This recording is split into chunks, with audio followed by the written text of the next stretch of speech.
Well, hello everybody. Today we're going to talk about Survivors Have Heart. This is something that I've been wanting to talk about for a while and wasn't able to till we made our trip to New York. So today I get to talk about that and I'm going to tell you all about it. So hang on.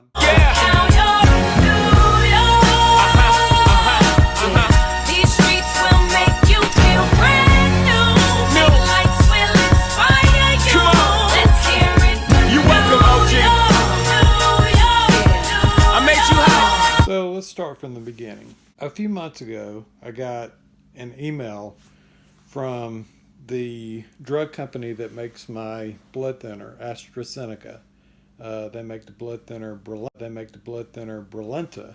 Brilinta is what they call the gold standard for blood thinners for heart attack survivors. And AstraZeneca asked me to submit my heart attack and recovery story to them for an essay contest, a chance to serve on this, I guess, committee or educational awareness committee called Survivors Have Heart. So I typed it up. I honestly don't even remember what I wrote. I got an email from the company saying they wanted some more information, and if I were chosen, would I be able to be in New York with my caretaker? Of course, my caretaker is my wife Karen. The week of February 25th. So, of course, I submitted it back. Yes, I would be available, and yes, I would be, I would be thrilled to be a part of this. So, I did a video interview. They did a background check, and I was selected along with 4 other survivors and their caretakers from across the country. Committee with Biggest Loser trainer and best-selling author Bob Harper. So I was chosen. I was chosen out of hundreds of people who submitted their stories. So they flew Karen and me to New York, and just AstraZeneca is a great company. Think of drug companies as the big bad, money-making companies, but AstraZeneca is really the people that I met, the people that we met and got to know, are just wonderful, wonderful people who, honestly, I believe put people ahead of profit. A lot like the company I work for, Apple. They care about people first. They cared about us. They cared about our stories. They wanted to celebrate the caretakers because they're the ones who really, I think, had the most difficult job in the whole scenario with their loved ones who had heart attacks. For example, my wife Karen, she had to schedule my appointments with my new cardiologist, get me transferred from Northside Hospital in Atlanta to Northeast Georgia Medical Center in my hometown of Gainesville. She did all the paperwork for my human resources department. She handled all my insurance. She did all of the legwork, all while making sure that my meds were scheduled out, making sure that I had everything I needed.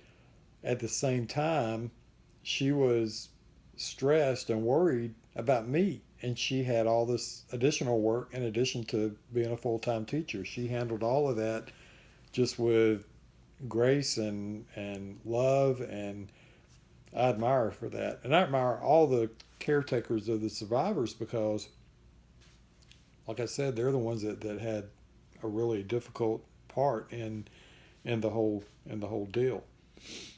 So we went to New York, met some wonderful people, met Bob Harper. He's genuinely just a really cool guy. He's a lot of times when you meet a celebrity, they're different in person than they are that you see on camera, and he's just a really, really cool guy and just down to earth. Had some really good conversations with him.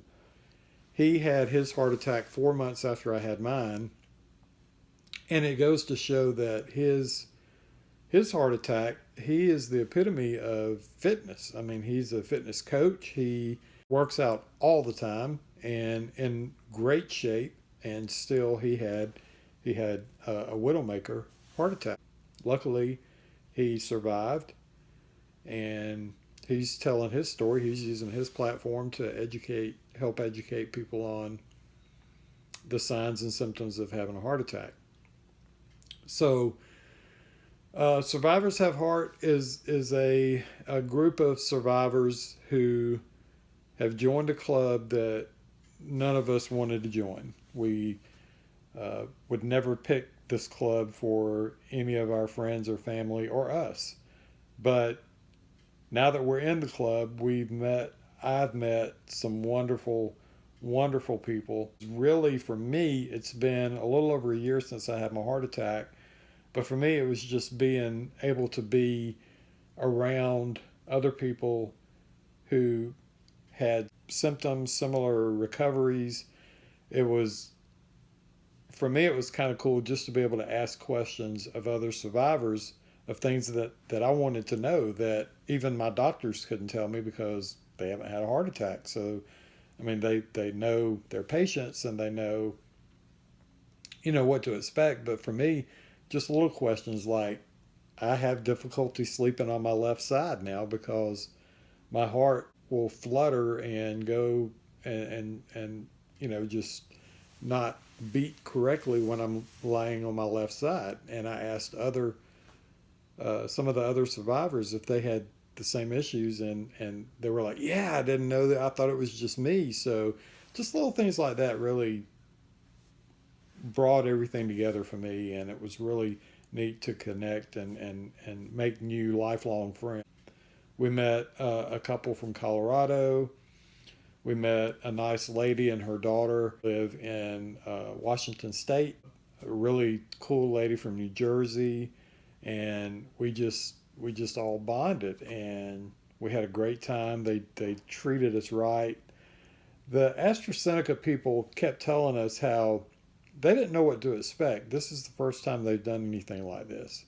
And they were all just completely touched, and it was emotional for them as well to just hear us talking about our stories and the people who took care of us. And we did a lot of video interviews. We did a lot of photo shoots. Haven't said for sure yet, but I think that they're going to use us in maybe some promotional videos and ads for AstraZeneca.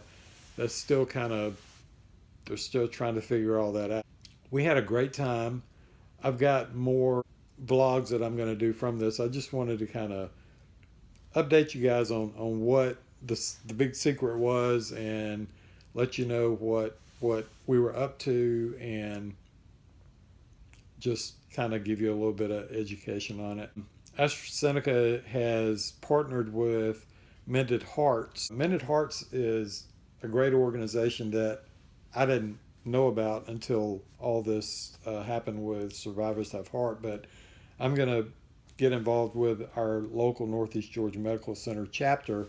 I'm going to be working with them, getting trained on how to talk to patients in the hospital and how to educate them on what to expect during their recovery and what to expect, just when they get home, and to talk to them about what they're going to deal with afterwards. Some people deal with depression, and some people like me deal with a lot of wonder and, why was I spared, and, what do I need to do, and things like that. So that's what I'm going to be doing. That's what I'm up to. My company, my coworkers, my managers, they have all been just completely wonderful with this whole thing, allowing me to take the time off to go to New York on pretty short notice. It was just a wonderful experience. I'm going to kind of thread in some things that we did in New York in our free time. We didn't have a lot of free time. We had a couple of nights free. Just had a great time. I would do it again in a second, and I hope to get to connect with these folks again soon. Maybe again in New York. Maybe, who knows? We don't know. We're still kind of Still trying to figure it all out, but that's what we've been up to. This is where we go from here. And I do have more vlogs planned. The vlogs coming up will feature Karen, my best friend Chris, and my wonderful son Kirby. They'll all be in the next vlog coming up, and I've got a lot more planned. So hang out. Hey, sorry, losing my voice. Hang out with me, and we're gonna be back on the motorcycle soon. The weather's breaking. It's cold today, but the weather's gonna be warm soon. We'll be back on the motorcycle doing more things on the bike and talking about heart health, and there's a lot more to come. So hang with me, and we're gonna have a good time.